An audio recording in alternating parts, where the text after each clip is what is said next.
Some of my strongest memories from my childhood are of playing video games in front of the TV.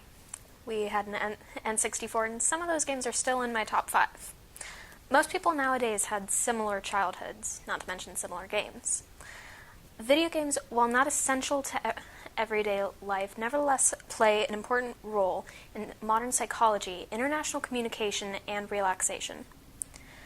The main concern nowadays is the impact violence in video games has.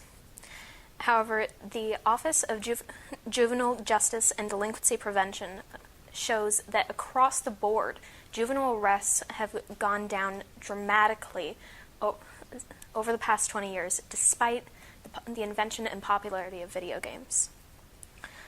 Understanding video games would be almost impossible without addressing their invention, their nature, and the way they affect the world and the people around us.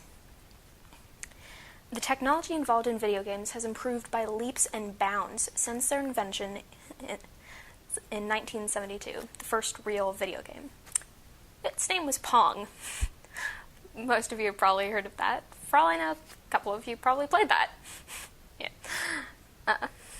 As reported by Walter Isaacson, CEO of Aspen Institute, in his 2014 article, The Invention of Pong. It was released on November 29, 1972, by Nolan Bushnell, the founder of Atari, and his first employee and first engineer, Al Alcorn, a recent high school graduate. The technology involved was innovative, but Stone Age by today's standards. In 1972, just designing a piece of hardware specifically for one aspect of the game was virtually unheard of, but it was that made Pong so successful, since if you design hardware for a game instead of programming, it's a lot cheaper. Today, game elements such as motion capture are becoming more and more common, and others, such as virtual reality or elements such as the Oculus Rift, may become commonplace in the near future. As the technology in video games has improved, the designer's approach to them and their nature has changed. Today, the information age, across the world, gamers collaborate and work towards common goals, and thousands of multiplayer video games flood the market. These games encourage gamers to work together, solving puzzles, or more commonly, fighting alongside one another. But fighting alongside one another might provide benefits of its own. Doctors Isabella Granick, Adam Lobo, Rutgers CME Engels report in their 2013 article, The Benefits of Playing Video Games, that video games actually may strengthen a range of cognitive skills, such as spatial navigation, reasoning, memory, and perception. They go on to detail that in another 2013 study, that they found that problem-solving skills and school grades were significantly higher in children who played a lot of strategic video games than in children who didn't. Results such as these may be the reason that some schools, such as the one mentioned in 2010's New York Times article by Sarah Corbett, learning by playing video games in the classroom, some schools are integrating video games into education. However, to discuss adolescence in video games without going into the impact violence has on them would be a mistake.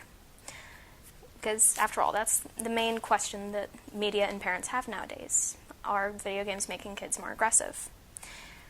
Now, most of these people are genuinely concerned, while others may profit from fear-mongering and have an interest in continuing it. According to a 2014 study by the NDP Group that was published by the Entertainment Software Association, video games have gotten significantly more popular just over the past 15 years. This despite evidence that I already mentioned from the OJJDP that juvenile delinquency and arrests have gone down drastically over the past 20 after their high in 1996. Now, correlation does not equal causation, and I'm not saying that video games are the reason that crime has gone down, but this is significant evidence that video games do not cause violence. With the increase in video game popularity has come advances in technology and changes in the approach designers take. The first games were repetitive, but still addicting. You would do the same thing over and over and over until you won. The goal was usually very simple, as with Pong, and the gameplay often was even simpler. Nowadays, most games are very complex. The goals are usually somewhat simple, but the gameplay has advanced by leaps and bounds. In a number of games nowadays, the in-game world actually changes according to the choices you make, and that's probably going to just get more and more common. Now, there is a huge range of games available for everyone, but it wasn't always that way. When Pong was released, there weren't very many games to choose from, and most of them were in arcades. Most of those games were simple, and they were single player. Pong was released with the option for 2 players, which in arcades was unheard of. There were some arcades that almost didn't put Pong into their selection because it was multiplayer. But multiplayer games have gotten more and more popular over the years. And while the technology limited options in the days of Pong and the other first video games, most of those restrictions are gone. And with the advancement of the internet, even more restrictions have been removed.